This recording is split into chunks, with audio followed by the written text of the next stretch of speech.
আমরা আজকে ecology, environment and population অর্থাৎ বাস্তুবিদ্যা, পরিবেশ ও পপুলেশন এই চ্যাপ্টারটা পড়া শুরু করব। আমাদের ক্লাস 12-এর যে সিলেবাস আছে তাতে ইউনিট 5 পরিবেশবিদ্যার যে ইউনিটটা আছে তার প্রথম চ্যাপ্টার হচ্ছে ইকোলজি, এনভায়রনমেন্ট অ্যান্ড পপুলেশন। তো এই চ্যাপ্টারটায় আমরা দেখতে পাচ্ছি যে তিনটে বড় বড় টপিক আমাদের আলাদা আলাদা করে পড়তে হবে। তো প্রথম যে টপিক অর্থাৎ ইকোলজি, এই চ্যাপ্টারটা আমরা আজকে এই চ্যাপ্টারের এই অংশটুকু আজকে আমরা প্রথমে শুরু করব। ইকোলজি। তো ইকোলজি বলতে আমরা কি বুঝি?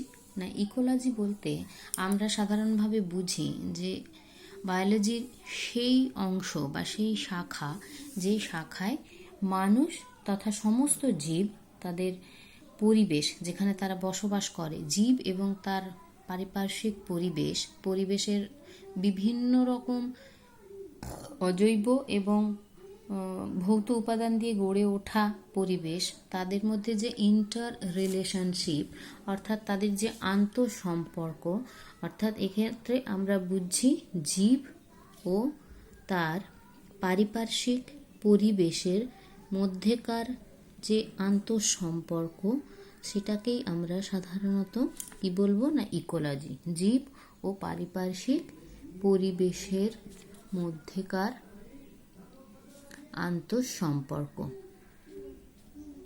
এটা বায়োলজির যে শাখায় আলোচিত হবে সেটাকে আমরা বলবো ইকোলজি। ইকোলজি এই শব্দটাকে আক্ষরিক অর্থে প্রথম প্রয়োগ করেছিলেন scientist Ernst Haeckel. Ernst Haeckel প্রথম এই ইকোলজি শব্দটাকে ব্যবহার করেছিলেন। তো আমরা যদি ইকোলজি শব্দটাকে ভাঙি, ইকোলজি শব্দটাকে ভাঙলে আমরা দুটো গ্রিক ছোট ছোট শব্দ পাবো। একটা হচ্ছে ওইকোস আর একটা হচ্ছে লোগোস।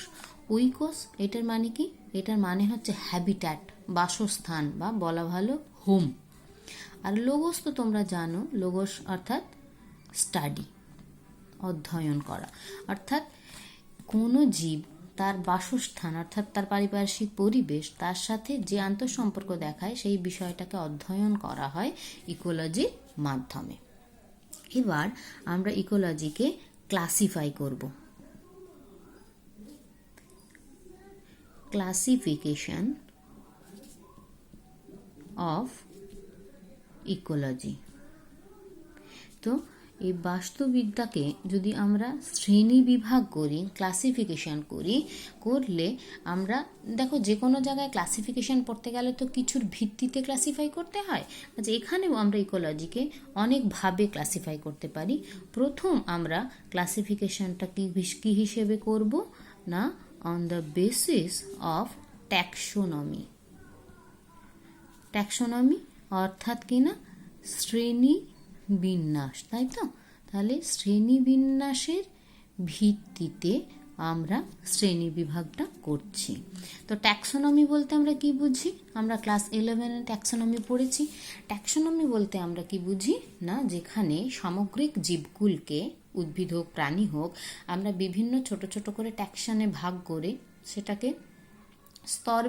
স্তরভিত্তিক শ্রেণীবিন্যাস করেছিলাম, সেটা বলতে আমরা বুঝি ট্যাক্সোনমি।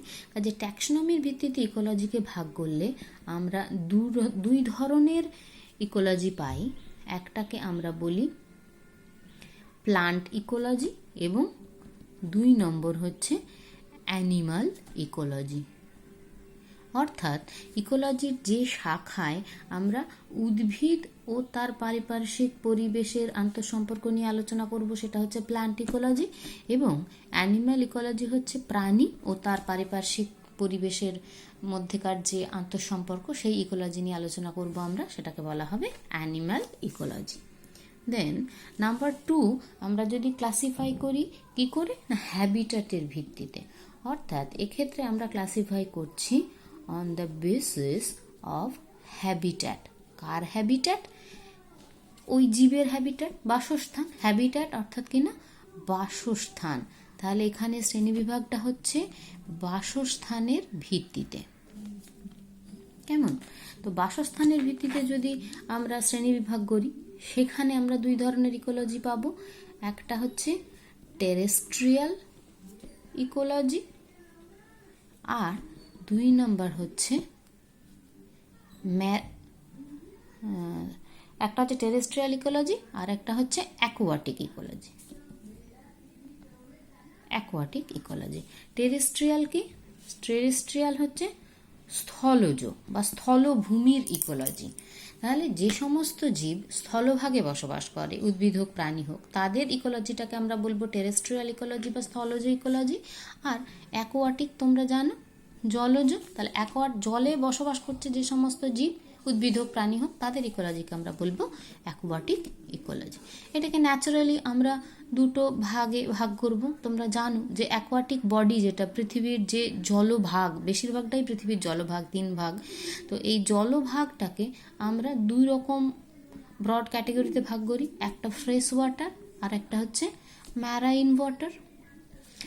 অর্থাৎ একটা হচ্ছে স্বাদু জল, আর একটা হচ্ছে লবণাক্ত জল, সমুদ্রের জল।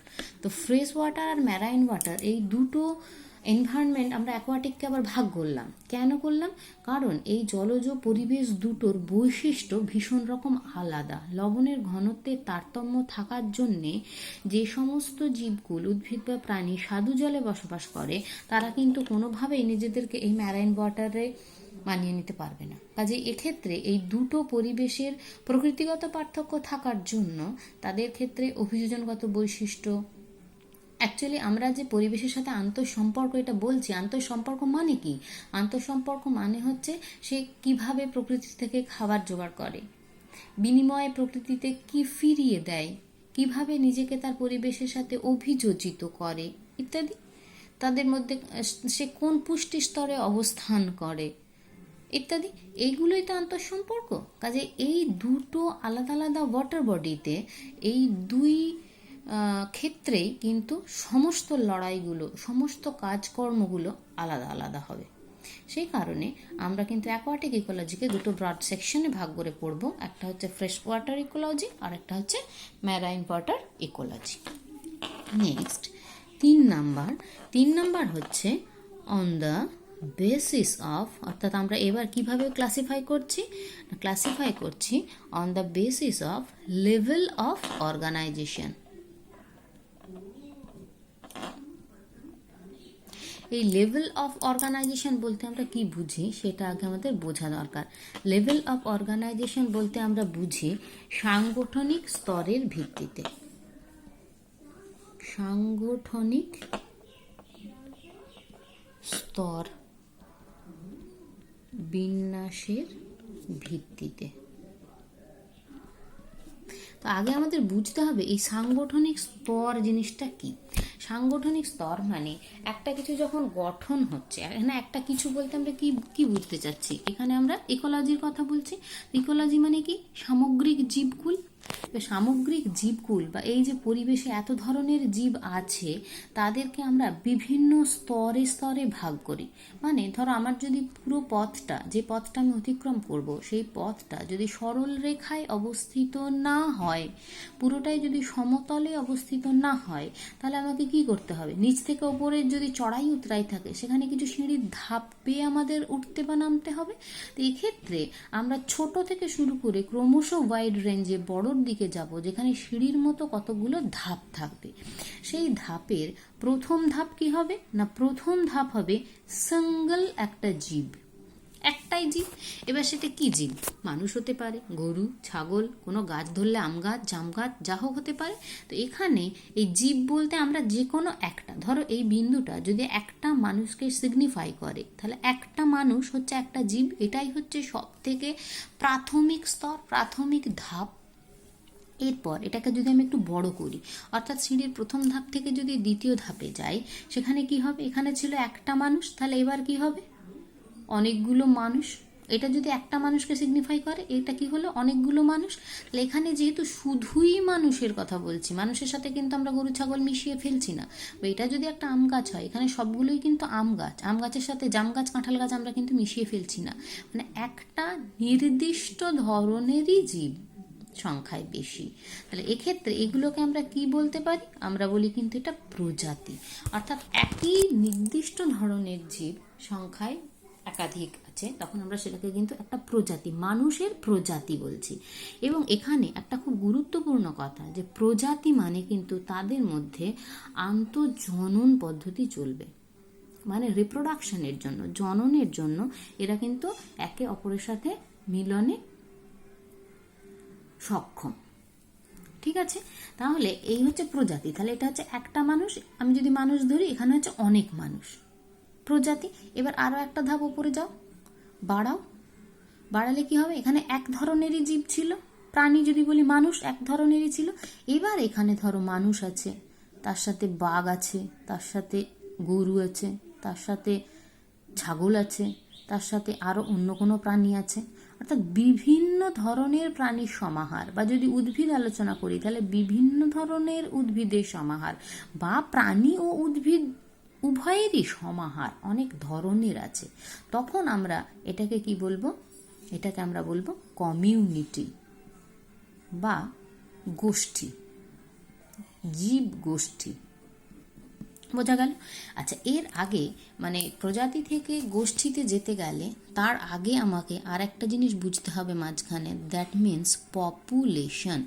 পপুলেশন মানে কি? পপুলেশন হচ্ছে অ্যাকচুয়ালি প্রজাতি, কিন্তু এই প্রজাতির সংখ্যাটা আমরা একটা নির্দিষ্ট স্থানে নির্দিষ্ট সময়, অর্থাৎ আমি স্থান বেঁধে দিলাম এইটুকু জায়গার মধ্যে একটা নির্দিষ্ট সময় কেন বলতে হয়? কারণ এরা তো মুভেবল, প্রাণী হলে মুভেবল, প্রাণী হোক বা উদ্ভিদ, একটা কেউ জন্মাচ্ছে, কেউ মরে যাচ্ছে, কাজে সংখ্যাটা কিন্তু বদলে যেতে পারে, বা এখান থেকে কেউ মাইগ্রেট করে চলে যেতে পারে, কাজে এই সংখ্যাটা সময়ের সঙ্গে সঙ্গে পরিবর্তিত হতে পারে। তাই পপুলেশনের ডেফিনেশন দিতে গেলে, সংজ্ঞা দিতে গেলে আমাকে কিন্তু বলতে হবে একটা নির্দিষ্ট স্থানে, একটা নির্দিষ্ট সময়ে একটি নির্দিষ্ট প্রজাতির সদস্য সংখ্যা মোট কতগুলো আছে। ধরো একটা স্থানে এই সময় মোট মানুষের সংখ্যা 50 জন, তাহলে ওই স্থানে ওই সময়ে মানুষের পপুলেশন হচ্ছে 50। বোঝা গেল? তাহলে প্রথমে হচ্ছে একটা জীব, তারপর হচ্ছে একাধিক জীব, মানে কিন্তু একাধিক একই ধরনের জীব, তখন আমরা সেটাকে বলছি প্রজাতি। পরবর্তী ক্ষেত্রে একটা নির্দিষ্ট স্থানে নির্দিষ্ট সময়ে হলে সেটা বলছি আমরা পপুলেশন। আবার একই জায়গায় অনেক ধরনের জীব আছে, তখন সেটাকে আমরা বলছি কমিউনিটি বা জীব গোষ্ঠী। এবার এটাকে আরো বড় করো, আরো বড় করলে তখন আমরা কি পাবো? তখন আমরা পাবো ইকোসিস্টেম, বাস্তুতন্ত্র। বাস্তুতন্ত্র মানে কি? বাস্তুতন্ত্র হচ্ছে একটা স্বয়ং সম্পূর্ণ স্থান, যেখানে ট্রপিক লেভেল অনুযায়ী খাদ্য সম্পর্কের ভিত্তিতে সমস্ত কিছু কিন্তু মজুদ, অর্থাৎ সেখানেই উৎপাদক আছে, খাদক আছে, বিয়োজক আছে, সবাই আছে। সেখানে তাদের পুষ্টির জন্য প্রয়োজনীয় বিভিন্ন রকমের উপাদান, ভৌত উপাদান বা পরিবেশ থেকে তার যা প্রয়োজন বেঁচে থাকার জন্য সমস্ত কিছু কিন্তু মজুদ আছে। একটা পুকুরের ইকোসিস্টেম, একটা জঙ্গলের ইকোসিস্টেম, একটা চারণভূমির ইকোসিস্টেম যেরকম হয়। তাহলে গোষ্ঠী, কমিউনিটি, তারপর সেটা বড় করলে আমরা কোথায় গিয়ে পৌঁছাই? ইকোসিস্টেম। আরও যদি বড় করো, তখন কিন্তু আমরা সেটাকে বলবো ল্যান্ডস্কেপ। ল্যান্ডস্কেপ মানে কি? এক্ষেত্রে একাধিক ইকোসিস্টেমের সমাহার, কিন্তু সেটা একটা প্রাকৃতিক সীমারেখা দিয়ে আবদ্ধ। যেমন মনে করো, ছোটবেলায় আমরা যখন ছবি আঁকতাম, সিনারি আঁকতাম, কি একটা ধরো পাহাড় এঁকেছি, পাহাড়ের ওই প্রান্তের কোনো ছবি কিন্তু আমরা দেখতে পাই না ছবিটাতে, ওই প্রান্তে কি আছে তা দেখতে পাই না। পাহাড়ের মাথার আকাশ দেখতে পাই, হয়তো সূর্য দেখতে পাই। এবার পাহাড়ের কোল থেকে নেমে আসা নদী, তার আশেপাশের ঘাস বা গাছপালা, এই সমস্ত কিছু কিন্তু পাহাড়ের একটা দিকের দৃশ্য আমরা দেখতে পাই। অর্থাৎ একটা প্রাকৃতিক কোনো বড় সীমারেখা দ্বারা আবদ্ধ একটা অঞ্চল, যেখানে একাধিক ইকোসিস্টেম থাকতে পারবে, সেটাকে আমরা বলবো কি? ল্যান্ডস্কেপ। এটাকে যদি আরো বড় করো, তখন আমরা সেটাকে বলবো বায়োম। বায়োম কি জিনিস?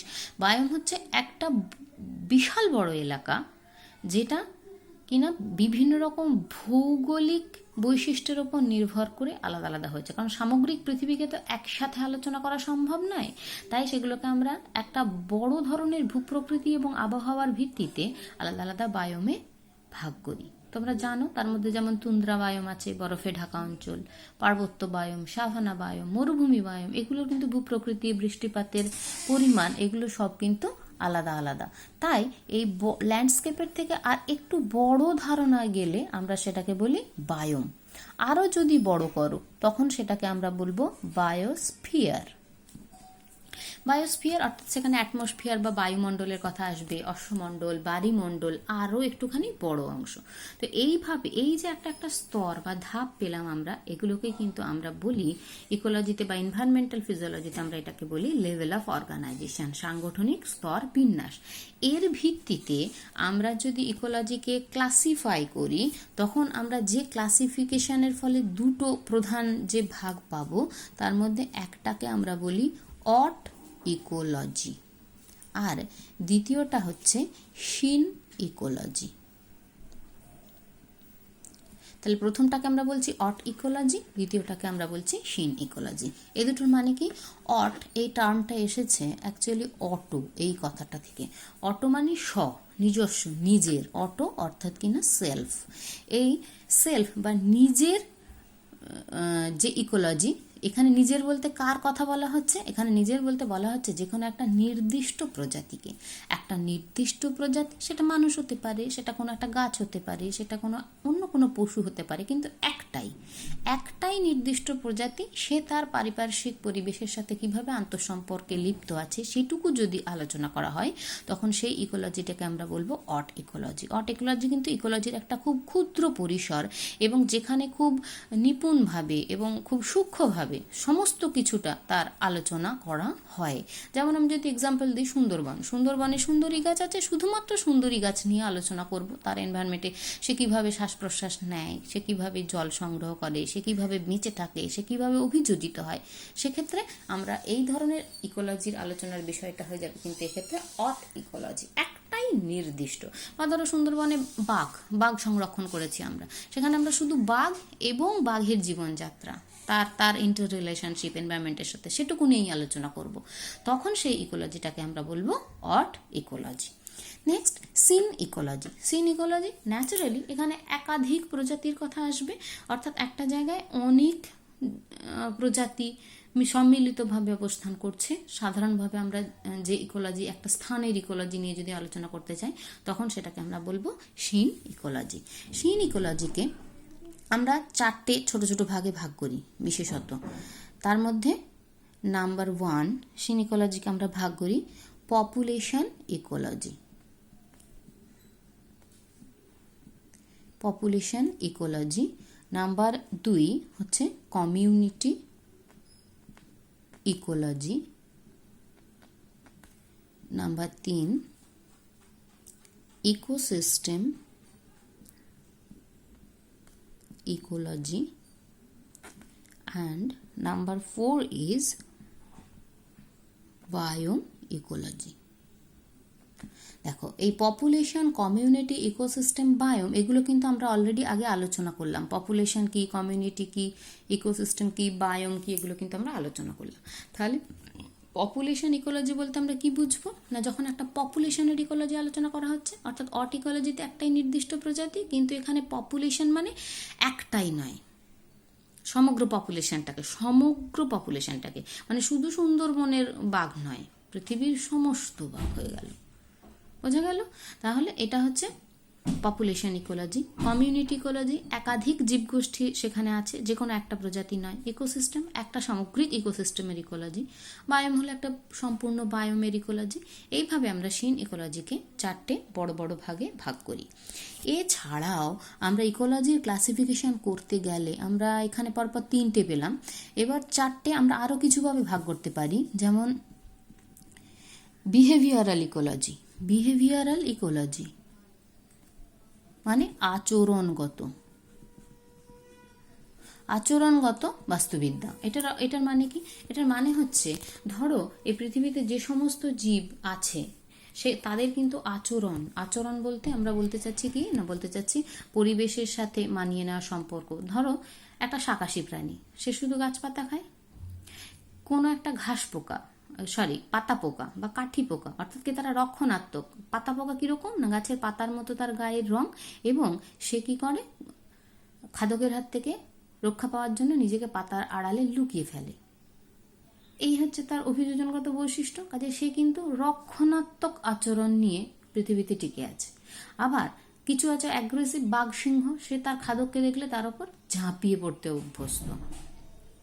কাজে এই আচরণগত পার্থক্য কিন্তু পরিবেশে সমস্ত প্রাণীর মধ্যে দেখা যায়। উদ্ভিদদের ক্ষেত্রেও আমরা কিন্তু দেখতে পাই, এক একজনের এক এক রকম আত্মরক্ষা। বিচুটি গাছ কাঁটা আছে, তারপর ধরো কচু গাছ স্প্যাডিক্স, সাপের ফনার মতন সে একটা আত্মরক্ষার জন্য তার ফুলের পুষ্পমঞ্জরিটাকে সাপের ফনার মতো করে রাখে। কাজে এই আচরণগত পার্থক্য থাকার জন্যে তাদের পরিবেশের সাথে সম্পর্কটা, আন্তঃসম্পর্কটা বদলে বদলে যায়। কাজে সেটা যখন আলোচিত হয় তখন সেটাকে আমরা বলি বিহেভিয়ারাল ইকোলজি বা আচরণগত বাস্তুবিদ্যা। তারপর আবার আমরা ভাগ করি শারীরবৃত্তীয়। শারীরবৃত্তীয় অর্থাৎ ফিজিওলজিক্যাল। ফিজিওলজিক্যাল ইকোলজি বলতে আমরা কি বুঝবো? ফিজিওলজিক্যাল ইকোলজি হচ্ছে এক একজনের শারীরবৃত্তীয় কার্যকলাপ এক এক রকম পরিবেশের সাথে মানিয়ে নেওয়ার জন্য। ধরো সমুদ্রের জলে যারা বাস করে তাদের ক্ষেত্রে আমরা যে ধরনের অসমোলারিটি মেনটেনের, অর্থাৎ সামুদ্রিক ওই গাঢ় লবণাক্ত জলে বসবাস করার জন্য তাদের রেচনতন্ত্রের যে চেঞ্জ, আবার মিষ্টি জলে যারা বাস করে তাদের যে রেচনতন্ত্রের চেঞ্জ, দুটো কিন্তু আলাদা। দুটো অ্যাডাপ্টেশন বা দুটো অভিযোজন কিন্তু আলাদা। তুমি একটা সমুদ্রের মাছকে যদি পুকুরে ছেড়ে দাও সে বেঁচে থাকতে পারবে না, আর একটা পুকুরের মাছকে যদি তুমি সমুদ্রের জলে ছেড়ে দাও সে কিন্তু বেঁচে থাকতে পারবে না। অর্থাৎ শারীরবৃত্তীয় চেঞ্জ। ধরো এই যে তোমার ম্যানগ্রোভ ফরেস্টে যে সমস্ত গাছগুলো আছে তাদের ক্ষেত্রে আমরা শ্বাসমূল দেখতে পাই, এটা তাদের একটা শারীরবৃত্তীয় চেঞ্জ। মরুভূমির গাছ ক্যাকটাস, সেখানে আমরা পাতাগুলোকে কাঁটায় রূপান্তরিত হয়ে যেতে দেখতে পাই, শারীরবৃত্তীয় চেঞ্জ। কেউ বাষ্পমোচনের হার বাড়ায়, কেউ বাষ্পমোচনের হার কমায়। এই যে আচরণগত পার্থক্যগুলো হয়, অর্থাৎ পরিবেশের সাথে তার সম্পর্ক এমন, তার জন্যে সেখানে মানিয়ে নিয়ে থাকতে গেলে তাকে অভিযোজিত হয়ে যেতে হয়। আলাদা আলাদা শারীরবৃত্তীয় পরিবর্তন দেখা যায়।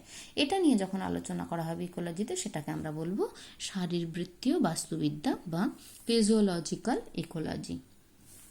নেক্সট ভৌগোলিক বা জিওগ্রাফিক্যাল। এটার অর্থ কি না, এটা অ্যাকচুয়ালি বায়োমিকোলজির মতো। বায়োমিকোলজি কীরকম না, এক একটা বায়োমে ভৌগোলিক পরিবর্তন, আবহাওয়া, বৃষ্টিপাতের পরিমাণ, তাপমাত্রা, ভূপ্রকৃতি, মাটির প্রকৃতি সব কিছু আলাদা আলাদা হয়ে যাওয়ার জন্যে এক এক জায়গায় এক এক ধরনের উদ্ভিদ জন্মাতে পারে। সব জায়গায় সমান রকম উদ্ভিদ আমরা দেখতে পাই না, ভেজিটেশন আলাদা আলাদা হয়। আর এক এক জায়গায় এক এক রকম উদ্ভিদ জন্মায় বলে খাদকগুলো আলাদা আলাদা হয়ে যায়। সব জায়গায় সব প্রাণী আমরা দেখতে পাই না। মেরু ভাল্লুক আমরা তুন্দ্রা অঞ্চলেই দেখতে পাই, এখানে কিন্তু পাই না। আবার এখানকার প্রাণীকে যদি তুমি নিয়ে গিয়ে ওই তুন্দ্রা অঞ্চলে ছেড়ে দাও, মেরু প্রদেশে ছেড়ে দাও, সেখানে তারা বেঁচে থাকতে পারবে না। কাজে এই ভৌগোলিক রিজিয়ন আলাদা আলাদা হওয়ার জন্যে আমরা কিন্তু এখানে আলাদা আলাদা রকম ইকোলজি দেখতে পাবো। তখন সেটাকে আমরা বলবো ভৌগোলিক বাস্তুবিদ্যা বা জিওগ্রাফিক্যাল ইকোলজি। এই গেল ইকোলজি। এরপর নেক্সট ভিডিওতে আমরা